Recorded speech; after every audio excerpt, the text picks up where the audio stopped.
राजद कार्यालय में मिलन समारोह आयोजित। जेडीयू के पूर्व एमएलसी कृष्ण कुमार सिंह ने थामा आरजेडी का दामन। बेगूसराय पहुंची डिप्टी सीएम रेणु देवी। अधिकारियों संग बैठक में बाढ़ और आपदा से हुई क्षति का लिया जायजा। मंत्री नीरज बबलू के बयान से संजय जायसवाल ने किया किनारा। चिराग को एनडीए का हिस्सा मानने से किया इनकार। वैशाली के मैनार में टूटा वाया नदी का बांध। बांध टूटने से वैशाली के साथ समस्तीपुर जिले के कई गांव भी होंगे प्रभावित।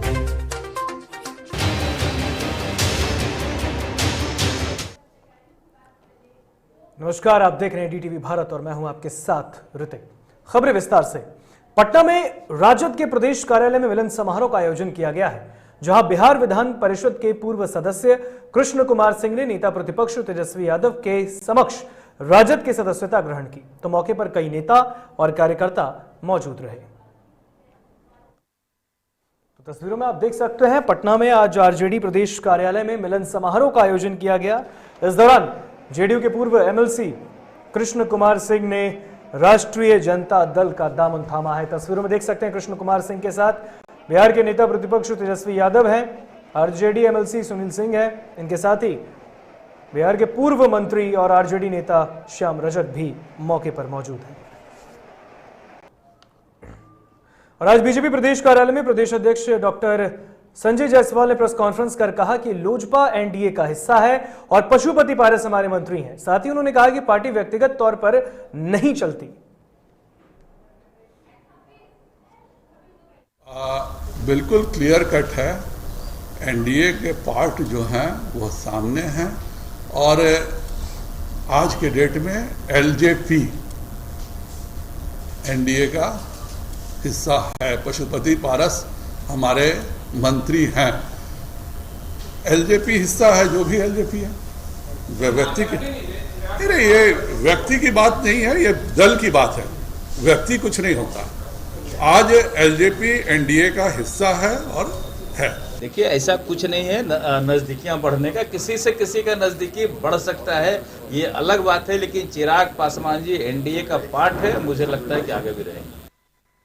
और अपने बयानों से चर्चा में रहने वाले बीजेपी विधायक हरिभूषण ठाकुर ने मंगलवार को एआईएमआईएम प्रमुख असदुद्दीन ओवैसी के खिलाफ एक बार फिर से विवादित बयान दिया है। उन्होंने कहा कि असदुद्दीन ओवैसी देश के दूसरे जिन्ना बनना चाहते हैं, लेकिन अब उन्हें कामयाबी नहीं मिलेगी, क्योंकि अब 1947 का भारत ये नहीं है। ओवैसी ने आज जो बयान दिया है भाजपा पर, कि जिस तरह से टिप्पणी दी है एक खराब शब्दों में कि भाजपा जो है जाहिल पार्टी है, इस पर क्या कहना चाहिए? जाहिल कौन है, विद्वान कौन है, वो तो समय बताएगा। संकीर्ण सोच के लोग हैं वो। हमारे पार्टी का क्या नाम है? भारतीय जनता पार्टी। और उनके पार्टी का क्या नाम है? मुस्लिमीन। वो केवल एक समाज का सोचते हैं, संकीर्णतावादी हैं, दूसरा जिन्ना बनना चाहते हैं। वो एनआरसी का विरोध कर रहे हैं। दुकान का रजिस्टर हो, एक छोटा संस्था चलता है उसका रजिस्टर हो, और देश का रजिस्टर बनने की बात होती है तो उनको बुरा लगता है। तो जाहिलपना अपना स्वयं दिखा रहे हैं। वो खरीद करके बैरिस्टर की डिग्री लाए हुए हैं और जिन्ना के वेश में जो घूम रहे हैं इस देश में, ये चलने वाला है। बाढ़, ओलावृष्टि और आपदा से हुई क्षति का आकलन करने बिहार की डिप्टी सीएम रेणु देवी बेगूसराय पहुंची। इस दौरान समाहरणालय स्थित कारगिल भवन में अधिकारियों और जनप्रतिनिधियों के साथ बैठक का आयोजन किया गया। और इस बैठक में जिले के 7 विधानसभा के विधायक डीएम अरविंद कुमार वर्मा, 10 प्रखंडों के सीईओ और अन्य अधिकारी मौजूद रहे।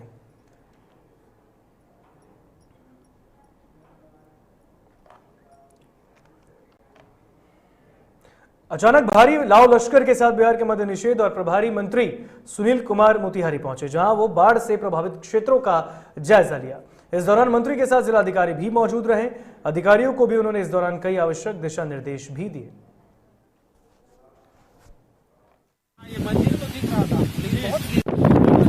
करेंगे कि जहां आवश्यकता हो, क्योंकि संसाधन सीमित होते हैं, तो जहां आवश्यकता हम लोग पूर्व में करेंगे। इस बार हम लोग इन सब बातों पर हमने जिला अनुश्रवण समिति की भी बैठक की थी, डीएम साहब से और सभी माननीय विधायक भी थे। तो उसमें जो जो अनुशंसाएँ प्राप्त हुई हैं, रिकमेंडेशन, उस पर भी हम लोग काम करेंगे और कोशिश करेंगे कि अगले साल से समय हम लोग बहुत सारी रिपेयर इत्यादि दिल्ली में सांसद चिराग पासवान और प्रिंस राज के खिलाफ कनॉट प्लेस थाने में केस दर्ज हुआ है। इसको लेकर बिहार की सियासत गर्मा गई है। आनंद फानन में चिराग गुट के प्रदेश अध्यक्ष राजू तिवारी ने कहा कि पहले आप एफआईआर देखें, इसमें कहीं से भी हमारे राष्ट्रीय अध्यक्ष का नाम का जिक्र ही नहीं और ना ही स्वाति पटेल द्वारा ऐसा किया गया है। चिराग पासवान ने खुद ही स्वाति पटेल को कहा था कि आप प्रशासन का सहारा लें और थाने में जाकर बात करें। कुछ दिन पहले स्वाति पटेल द्वारा समस्तीपुर सांसद प्रिंस राज के खिलाफ दुष्कर्म का मामला दर्ज किया गया था। इसको लेकर आज बड़ा खुलासा हुआ है। स्वाति पटेल द्वारा चिराग पासवान पर भी एक एफआईआर दर्ज कराने की बात कही गई है और साफ तौर पर उनका कहना है कि उन्होंने भी उनके साथ गलत किया है। दुष्कर्म की बात नहीं है, लेकिन धमकाने की बात जरूर कही गई है, जिसको लेकर पारस गुट के जिसको लेकर चिराग गुट के जो प्रदेश अध्यक्ष हैं उन्होंने साफ तौर पर कह दिया है कि आप एफआईआर पहले देख लें, इसमें कहीं भी इस तरह का कोई जिक्र नहीं है। हालांकि जिक्र जरूर है कि प्रिंस राज द्वारा उनके साथ गलत किया गया, जिसको लेकर चिराग पासवान ने खुद कहा था कि आप प्रशासन का सहारा लें। क्या कुछ कह रहे हैं प्रदेश अध्यक्ष, आप पहले ये सुने। राजू जी, एफआईआर हो गया है प्रिंस राज पर, क्या लगता है कितने आगे तक भी बात की जाएगी, क्योंकि मामला खुला था उस वक्त से जब चिराग पासवान ने चिट्ठी लिखी थी। देखिए, मामला बहुत पहले से था और एफआईआर हो गया है तो जो दूध का होगा, पानी का पानी होगा, वो अपना कानून अपना काम करेगा, इसमें क्या दिक्कत है। लेकिन कहीं ना कहीं कहा जा रहा है कि नाम चिराग पासवान का भी, क्योंकि उस वक्त उनके संज्ञान में था। आप लोग पहले एफआईआर पढ़िए, आप लोग शायद पढ़े नहीं है, मैंने एफआईआर को पढ़ा है। उनका ये कहना है कि मैंने चिराग पासवान जी के यहाँ मैंने गुहार लगाई थी और चिराग पासवान जी ने अपने एमपी को उस समय, जो हमारे उस समय दल में थे, अभी तो हमारे दल से वो निकाले जा चुके हैं, उनको स्पष्ट रूप से कहा था कि आप लोगों का दोनों का अंदरूनी मैटर है। क्या मैटर है उनको जानकारी नहीं थी राष्ट्रीय अध्यक्ष को, और राष्ट्रीय अध्यक्ष जी स्पष्ट रूप से कहते कि आप लोग मैटर हल करिए, और नहीं तो राष्ट्रीय अध्यक्ष जी खुद सजेशन किए थे कि आप लोग कानून का सहारा लीजिए, तो कानून अपना काम करेगा। उनके संज्ञान में तो था ना ये बात। और संज्ञान में कब आया, जब मैडम बहुत दिन के बाद वो जो हमारे यहाँ महिला थी वो हमारे राष्ट्रीय अध्यक्ष जी को बताई, तब संज्ञान में आया। तो साफ तौर पर आपने सुना कि प्रदेश अध्यक्ष राजू तिवारी का कहना है कि जो कुछ भी है वो चिराग पासवान के संज्ञान में बाद में आया था। पहले उस लड़की ने जब आरोप लगाया तो चिराग पासवान ने साफ तौर पर कहा था कि आप प्रशासन का सहारा लें और सरकार जरूर इसमें सहयोग करेगी। कैमरा पर्सन अमित के साथ मैं उत्कर्ष, टीटीवी भारत। वैशाली जिले के मैनार प्रखंड के बाजितपुर में मंगलवार सुबह वाया नदी का बांध टूट गया। बांध टूटने के बाद आसपास के गांव में दहशत का माहौल है, क्योंकि पानी का तेज बहाव गांव में प्रवेश करने लगा है। हालांकि स्थानीय जनप्रतिनिधियों के द्वारा लगातार बांध बांधने के प्रयास जारी है, लेकिन अभी तक उसमें सफलता नहीं मिली है। प्रशासन की तरफ से जो है वो यथक प्रयास किया जा रहा है और हमें जो सूचना मिला इसका वो लगभग 6 बजे के आसपास मिला और जैसे ही सूचना मिला हम घटनास्थल पर पहुंचे।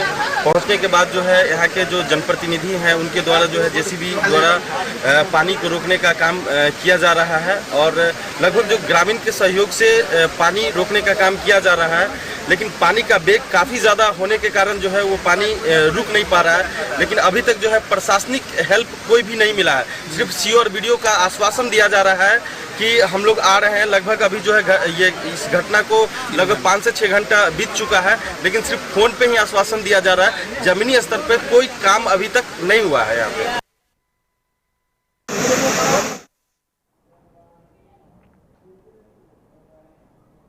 मुंगेर के बरियारपुर प्रखंड में मनरेगा योजना में लूट मची हुई है। रोजगार सेवक भारती देवी पशु शेड निर्माण में खर्च हुए राशि का पूरा भुगतान लाभुक को नहीं कर रहे। बार बार राशि मांगने पर भी रोजगार सेवक का पति सुजीत कुमार भुगतान नहीं कर रहे हैं और इसकी शिकायत अस्पताल टोला का भ्रमण करने आए डीएम से की गई। डीएम ने डीडीसी को जांच का आदेश देते हुए उचित कार्रवाई करने का निर्देश दिया है। अब तक लाभुक ओम प्रकाश यादव को 1,68,000 की जगह मात्र 40,000 का भुगतान किया गया है। वहाँ पे बरियारपुर में हॉस्पिटल टोला के लोगों से जाकर मिला। एक्चुअली दिन में जब हम लोग निकलते हैं तो काफ़ी भीड़ हो जाती है और भीड़ के सामने अनेक प्रकार के लोग होते हैं, जिसके कारण जो हमारे कमज़ोर वर्ग के लोग होते हैं वो अपनी बातों को नहीं रख सकते हैं या जो उनके साथ होता है वो नहीं रख सकते हैं। इसलिए मैं रात्रि भ्रमण में निकला था और वहाँ पे इंडिविजुअली गाँव के लोगों से मैं मिला। पीएचसी का भी भ्रमण किया तो पीएचसी में प्रभारी नहीं पाए गए, जो हमारे वहाँ पे मैनेजर थे, हेल्थ मैनेजर, वो नहीं पाए गए। इमरजेंसी सुविधा का अभाव था, जिसके बारे में हमने सिविल सर्जन को निर्देश किया है कि वो इस पे कार्रवाई करेंगे और सभी लोगों का कल का वेतन बंद करेंगे। चलिए इस वक्त एक बड़ी खबर से आपको रूबरू कराते हैं। राजधानी पटना से ये बड़ी खबर सामने आ रही है। राजद मिलन समारोह में नेता प्रतिपक्ष तेजस्वी यादव का बयान। आज आरजेडी प्रदेश कार्यालय में मिलन समारोह का आयोजन किया गया था। तेजस्वी ने कहा है कि सीएम नीतीश कुमार सिर्फ बोलते हैं, करते नहीं। ये बड़ा बयान तेजस्वी यादव ने कहा है, काम नहीं करते हैं मुख्यमंत्री नीतीश कुमार। पटना की ये इस वक्त की बड़ी खबर, नेता प्रतिपक्ष तेजस्वी यादव का बयान। बिहार बेरोजगारी का केंद्र बन गया है। तेजस्वी यादव ने आज आरजेडी में मिलन समारोह के दौरान यह बयान दिया है। अब तक क्यों नहीं मिला विशेष राज्य का दर्जा बिहार को, और इस पर अधिक जानकारी के लिए हम सीधा जुड़ेंगे निर्भय किशोर के साथ। हमारे सहयोगी हैं, फोन लाइन पे जुड़े हुए हैं, उनसे बातचीत करते हैं। निर्भय, बिहार में कई बड़े आरोप लगाए हैं नेता प्रतिपक्ष ने सीएम नीतीश पर, चाहे वो शराबबंदी हो, विशेष राज्य का दर्जा हो। एक बार फिर से उन्होंने कहा है कि सीएम सिर्फ बोलते हैं, करते नहीं। बिल्कुल साफ तौर पर देखिए, चिराग पासवान नेता प्रतिपक्ष हैं और नेता प्रतिपक्ष होने के नाते वो अपने जिम्मेदारियों को बखूबी निभा रहे हैं। और ऐसे में नीतीश कुमार पर उन्होंने गंभीर आरोप लगाए, क्योंकि जिस तरीके से स्थितियां देखी जाए तो पिछले दिनों कई सारी समस्याएं लगातार सामने देखने को मिली है। चाहे वो शराबबंदी को लेकर के जो सरकार की तरफ से कार्रवाई की जा रही हो, उस पर भी सवाल खड़े हुए। सवाल खड़े होना भी लाजमी है, क्योंकि जहाँ एक तरफ बिहार में शराबबंदी है और दूसरी तरफ देखा जाए तो सिर्फ ये जो कार्रवाई हो रही है, इस कार्रवाई में रोज लाखों और हजारों के जो शराब मिलते हैं। तो ऐसे में साफ तौर पर विपक्ष का कहना है कि जब शराबबंदी है पूरी तरीके से, तो आखिर में बिहार में शराब आता कहाँ से है, और अगर शराब आता भी है तो फिर उस पर जो कार्रवाई हो रही है तो फिर शराबबंदी आखिर में किस कारण से, किस तरीके की शराबबंदी। वहीं अगर बेरोजगारी की बात को लेकर के देखें तो साफ तौर पर बेरोजगारी को लेकर के भी जिस तरीके से स्थितियां रही है बिहार में, उस पर भी कई सारे सवाल खड़े होने लाजमी है। हालांकि देखा जाए तो नेता प्रतिपक्ष तेजस्वी यादव बेरोजगारी को लेकर के लगातार हमला बोलते आए हैं सरकार पर, और उन्होंने इसको लेकर के पूरे बिहार में यात्रा भी की है, और अब वो इस मुद्दे को लगातार उठाते आए हैं और एक बार फिर से उन्होंने बड़ा निशाना साधा है और नीतीश सरकार पर भी गंभीर आरोप लगाए हैं कि सरकार सिर्फ बोलती है, करती कुछ नहीं है। जी, बात करें निर्भय, तो उन्होंने शराबबंदी को लेकर भी बयान दिया। उन्होंने कहा है कि 200 का बोतल तो बिहार में 1000 में मिलता है। क्या शराबबंदी है ये? चाहे रोजगार हो, उस पर भी अटैक किया है। लगातार अटैक पे अटैक जारी है, और साथ ही साथ जेडीयू के तो पूर्व एमएलसी ने अब आरजेडी का दामन थाम लिया है। बिल्कुल, एक बार फिर से सवाल जरा सा दोहराएं। सवाल हमारा यह है कि तेजस्वी यादव ने बयान दिया है कि बिहार में तो शराबबंदी फेल है, 200 के जो बोतल है वो 1000 में मिलते हैं। बिल्कुल, ये इसको लेकर के देखा जाए तो जिस तरीके से बिहार में हालात रहे हैं शराबबंदी को लेकर के, बिल्कुल नेता प्रतिपक्ष ने जो आरोप लगाए हैं, इस आरोप को कहीं भी झुठलाया नहीं जा सकता है। अगर देखा जाए जिस तरीके से बिहार में लगातार शराब को लेकर के पुलिस रोज कार्रवाई करती हुई जरूर दिखती है, लेकिन इन कार्रवाई के बीच में आखिर सबसे बड़ा कारण है कि शराब आखिर आ रहा है तो जा कहाँ रहा है। और ऐसा एक दो नहीं, पुलिस प्रशासन कार्रवाई जरूर कर रही है, लेकिन उसके बावजूद भी बिहार में शराबबंदी की सप्लाई लगातार हो रही है, चाहे वो यूपी के माध्यम से हो, झारखंड से हो या फिर नेपाल से हो, क्योंकि बिहार में लगातार शराब आ रहा है। और ऐसे में जो आरोप उन्होंने लगाए हैं कि 200 रुपए का शराब 1000 रुपए में बिक रहा है, तो बिल्कुल बिक रहा है। और ये इसके लिए भी कई सारे तस्वीरों को देखिएगा, बिहार में कई ऐसे जिले जो है, कई शहरों में देखिएगा जब शराब जो है उस रूप में दिख जाते हैं, शराब पी करके जो हंगामा करते हुए कई तस्वीरें आई हैं, और इसको किसी भी तरीके से बिल्कुल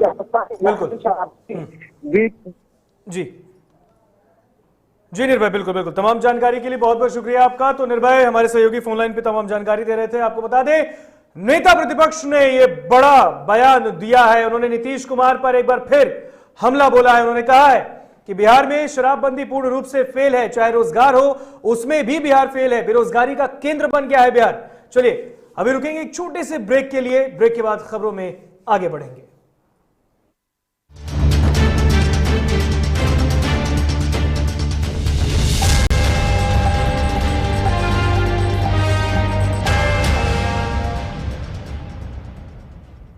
एलीट इंस्टीट्यूट, अगर आपके अंदर चाह है तो एलीट आपकी राह है। आईआईटी हो या मेडिकल, आप चाहते हैं अपने आप को उत्कृष्ट दिखाना, आप चाहते हैं खुद को एक आईआईटीएन के रूप में दिखना या मेडिकल के क्षेत्र में आगे बढ़ना, तो एलीट आपके लिए बहुत बड़ी ताकत के साथ आपके सामने है। आइए, खुलिए, बढ़िए, पहुंचिए। Elite institute. दादी, इतने सारे पापड़ बन गए, क्या करे? कच्चा पापड़, पक्का पापड़, एक्स्ट्रा पापड़, इंस्टा पापड़, पापड़, कक्कर दादी के छत का पापड़, विद ऑनलाइन प्रेजेंस बन गया धाकड़। फोन पे करके ऑर्डर ही ऑर्डर, सब वाह हो गए इसको खाकर। कच्चा पापड़ पक्का पापड़, चंडीगढ़ टू चेन्नई बढ़िया सापड़। कच्चा पापड़ पक्का पापड़, एक्स्ट्रा पापड़ इंस्टा पापड़। बिजनेस बढ़ाओ इंडिया के फास्टेस्ट 4G के साथ, स्पीड से बढ़ो विद वी गिगानेट। घर चाहिए, मकान चाहिए कि चाहिए दुकान, या फिर चाहिए जमीन जायदाद, वो भी बिना ब्रोकर बिना कमीशन के, 100% लीगल। अधिक जानकारी के लिए देखिए हमारा खास कार्यक्रम बिल्डिंग बाजार।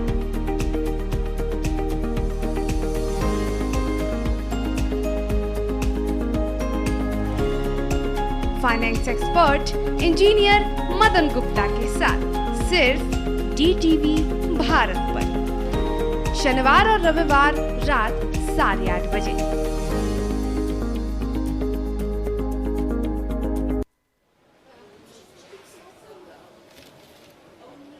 और ये रहा आपका बर्थडे गिफ्ट।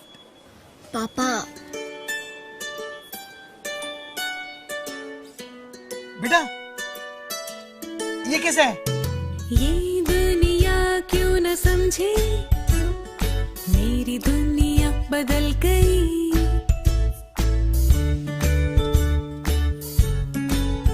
और ये देखो पीहू,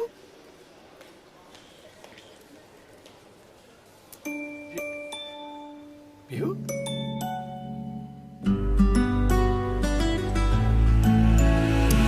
गुड़ियों से खेलने वाली तेरी गुड़िया बड़ी हुई। बच्चे कब बड़े हो जाते हैं पता ही नहीं चलता। थोड़ा बड़प्पन दिखाइए। रहो सेफ सैनिटरी पैड से खुद को स्वस्थ और सुरक्षित रखने में इनका साथ निभाइए। सर छुट्टी चाहिए थी। क्यों?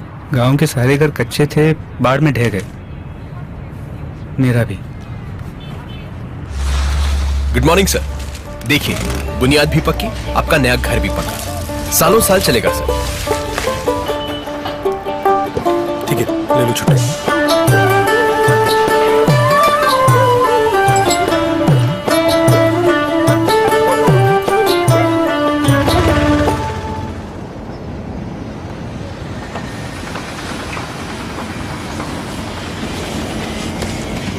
लो हो गया घर पक्का, छुट्टी कैंसिल।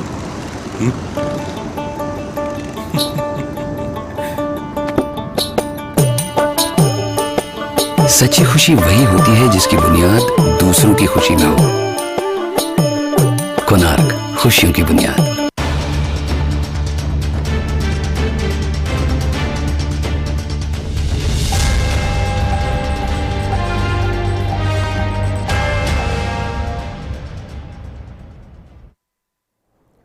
ब्रेक के बाद एक बार फिर स्वागत है आपका DTV भारत में। बढ़ते हैं अगली खबर की तरफ और इस वक्त एक बड़ी खबर से रूबरू कराते हैं आपको। बिहार में RCD इंजीनियर के घर छापेमारी की गई है। बिहार RCD के इंजीनियर के घर छापेमारी, बड़ी खबर। 15 लाख कैश और जेवरात जब्त किए गए हैं RCD इंजीनियर के घर से। इस वक्त की एक और बड़ी खबर, 10 बैंक अकाउंट का खुलासा हुआ है, पर्दाफाश हुआ है। बड़ी खबर, कांते कुमार के कई ठिकानों पर छापेमारी की गई है। बड़ी खबर, निगरानी की कार्रवाई अब भी जारी है। तो बिहार RCD के इंजीनियर के घर छापेमारी की गई है, इस वक्त की बड़ी खबर।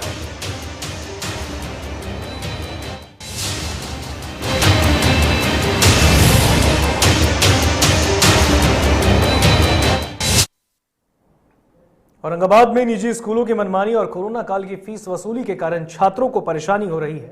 वहीं अभिभावकों को आर्थिक चिंताएं सता रही है और इसी सिलसिले में बिहार अभिभावक महासंघ एवं अखिल विद्यार्थी परिषद के तत्वाधान में शहर के कर्मा रोड स्थित चित्रगुप्त सभागार में प्रेस वार्ता आयोजित की गई। इस दौरान 10 सूत्री मांगों को लेकर बिहार अभिभावक महासंघ के अध्यक्ष शेखर सिन्हा ने कहा कि ट्यूशन फीस के अलावा किसी भी प्रकार का शुल्क नहीं लिया जाए।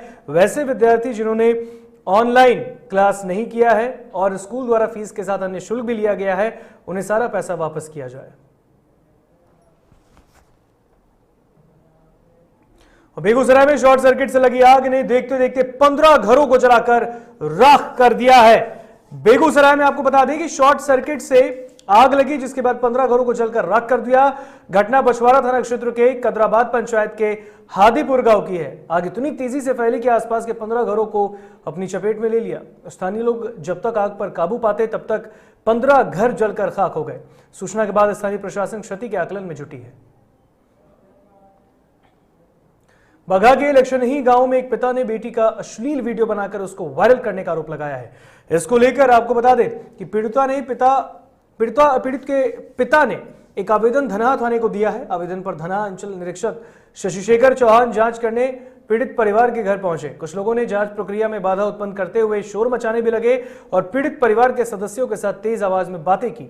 बाद में दोनों पक्षों को समझा बुझाकर शांत कराया गया।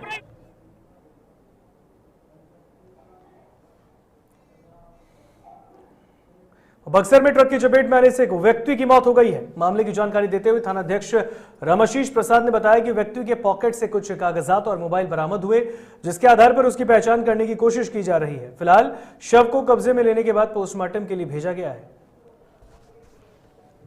ट्रक से और ट्रक ड्राइवर पकड़ाई बन ना भाग गेले मतलब कि लड़का के पहचान कुछ भइला ना हमनी के देखे जा कहां चोट लागल बा एजा लागल बा बाही में लागल आगे से ट्रक वाला बाई में जा रहा था जी और ये भी बाई। बक्सर में जहां नदी में गिरे युवक का शव अब बरामद नहीं हुआ है, तो वहीं मंगलवार को भी एक अधेड़ महिला ने गंगा में छलांग लगा दी। इसकी तलाश में एनडीआरएफ टीम लगी हुई है, लेकिन महिला का शव अभी तक बरामद नहीं हुआ है। मौके पर मौजूद एनडीआरएफ के इंस्पेक्टर ने बताया कि दोनों शवों की तलाश जारी है। फिलहाल गंगा की लहर में करंट ज्यादा होने के कारण शव को बरामद करने में सफलता नहीं मिली। किसी भी शव को फ्लोट करके ऊपर आने में 24 से 25 घंटे का वक्त लगता है। हम लोग को प्रशासन लोगों ने बताया है कल कोई एक्सीडेंट हुआ है, उसके बाद वो बच्चा जो इसके अंदर गिर गया है। अभी भी हमारी टीम अभी आई है, आपदा प्रभारी ने हम लोग को कॉल किए थे, तो हमारी टीम आई है, उसी को सर्च ऑपरेशन चल रहा है हमारा। अभी तक कोई सफलता नहीं, अभी हमारी टीम निकली है। अब जितना देर तक चलता है ऑपरेशन उसके बाद भी कुछ बताया जा सकता है। गंगा में काफ़ी तेज लहर होने के कारण अभी सफलता। हाँ, एक्चुअली गंगा जी का देख रहे हैं, आप लोग भी देख रहे हैं, करंट बहुत ज़्यादा है, तो बॉडी हो सकता है फ्लोट करने में कम से कम 24 से 30 घंटा लगता है। औरंगाबाद में बाइक सवार 2 अपराधियों ने बैंक से पैसे निकालकर जा रहे एक व्यक्ति से 2,45,000 की लूट की और फरार हो गए। घटना नगर थाना क्षेत्र के एमजी रोड स्थित पंजाब नेशनल बैंक के पास की है। पीड़ित ने बताया कि बैंक से पैसे निकालने के बाद जैसे ही बाइक पर सवार होकर आगे बढ़ा, बाइक पर सवार 2 अपराधियों ने उनके हाथों से पैसों से भरा बैग छीन लिया। सूचना पाकर मौके पर पहुंची पुलिस घटनाक्रम की जानकारी ले रही है और अपराधियों की धरपकड़ में जुटी है। हमें अभी सूचना मिली है और हमने अपने एसएचओ को बोला है कि इसकी छानबीन कर लें और अगर छीनने वाले व्यक्ति जो अभियुक्त हैं वो अगर ज़्यादा दूर नहीं आए तो उससे पकड़ने की पूरी कोशिश करें। हम बैंक में आए, 2,25,000 रुपया का निकासी किए और 20,000 रुपया मेरे बैग में था और हफ्ते का याद भी था मेरा बैग में। जैसे ही हम निकल के इधर आए तो जैसे ही झपट्टा मार लिया 2 मोटरसाइकिल पर था। झारखंड के पूर्व मुख्यमंत्री और बीजेपी के विधायक दल के नेता बाबूलाल मरांडी मंगलवार को प्रेस कॉन्फ्रेंस कर राज्य सरकार पर निशाना साधा। उन्होंने राज्य की हेमंत सोरेन की सरकार को हर मोर्चे पर विफल बताते हुए कहा कि राज्य में लॉ एंड ऑर्डर पूरी तरह ध्वस्त है, महिलाएं भयभीत हैं। वर्तमान सरकार के कार्यकाल में हर दिन महिलाओं के साथ दुष्कर्म और हत्या जैसी घटनाएं हो रही हैं, जिस पर नकेल कसने में राज्य सरकार पूरी तरह विफल है। के अंदर में अपराध बेखौफ होकर के अपराधी अपराध कर रहे हैं और डरे हुए शर्मे हुए हैं, तो इस राज्य की आम पब्लिक डरे शर्मे, तो ये इस प्रदेश की हालत है। और मैं कहूंगा कि पहली दफा ये जानकारी मिल रही कि राज्य सरकार का काम होता है, यानी जो चोरी होता है उसको रोकना, लेकिन राज्य सरकार खुद ही सत्ता में बैठे हुए लोग बालू की चोरी करवा रहे हैं, पत्थर की चोरी करवा रहे हैं, लोहा की चोरी करवा रहे हैं। जमशेदपुर के जुबली पार्क के बीच से गुजरने वाली मुख्य सड़क को बंद किए जाने के बाद स्ट्रेट माइल रोड पर वाहनों का लोड काफी बढ़ गया है। अब जिला ट्रैफिक विभाग को भी इस भीड़ को नियंत्रित करने में काफी दिक्कतों का सामना करना पड़ रहा है। वैसे पूर्व में जुबली पार्क के सड़क का इस्तेमाल सेनारी, बिष्टुपुर और साक्षी क्षेत्र के लोगों के आवागमन के लिए होता था। वैसे कंपनी के ड्यूटी एंट्री के वक्त सड़क में भीषण जाम की स्थिति उत्पन्न हो जाती है। ऐसे में जाम को खाली करवाने के लिए ट्रैफिक पुलिस को मशक्कत करनी पड़ती है। देखिए, कोई अभियान नहीं है। ये धतकेडी सोनारी जो रोड है ना, ये जिसको टाटावासी स्टेट माइल रोड बोलते हैं, ये बागे जमशेद गोल चक्कर पर हम लोग खड़े हैं। इस रोड पर 2 रोड का लोड है और लोगों को ये दिमाग में आ गया है कि कोरोना भी ख़त्म हो गया है, तो लोग आराम से निकल रहे हैं, घूम रहे हैं। जिससे इस पर लोड इस रोड पर सबसे ज़्यादा बढ़ गया है। खासकर ऑफिस के टाइम में, फैक्ट्री जाने के समय में इस पर लोड होता है। इसका एक कारण है कि इसका पैरेलल एक रोड हुआ करता था जिसको जुबली पार्क वाली रोड है। आज के टाइम में वो बंद रखा हुआ है प्रशासन ने, जिस कारण से बंद है। वो रोड जब तक नहीं खुलता है, नहीं चलेगा बढ़िया से, तब तक इस पर भी थोड़ा सा लोड होने में दिक्कत है। इस पर ट्रैफिक का जमशेदपुर के डिस्पेंसरी रोड की हालत इन दिनों काफी खराब हो गई है। आलम यह है कि अब सड़क के स्थान पर केवल गड्ढे ही नजर आ रहे हैं, लेकिन प्रशासनिक स्तर पर सड़क को बनवाने की कोई पहल नहीं की गई। गोविंदपुर इलाके में 1 साल पहले पाइपलाइन बिछाने का कार्य किया गया था, लेकिन सड़क निर्माण नहीं किया गया, जिससे हालत दिन प्रतिदिन और खराब हो गई है। निवासियों ने स्थानीय विधायक, सांसद और जिले के उपायुक्त समेत तमाम आला अधिकारियों से फरियाद की, लेकिन समस्या जस की तस है।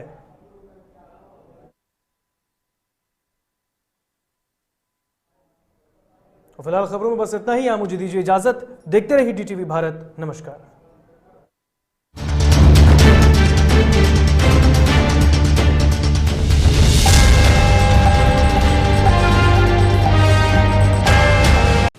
अश्लीलता से दूर, भक्ति से भरपूर, कान फोड़ो नहीं, मधुर वाणी, जिंदगी का सार, राम की कहानी, रामचरितमानस का संपूर्ण पाठ सुबह और शाम 6:30 बजे देखिए रामायण, सिर्फ और सिर्फ DTV भारत पर।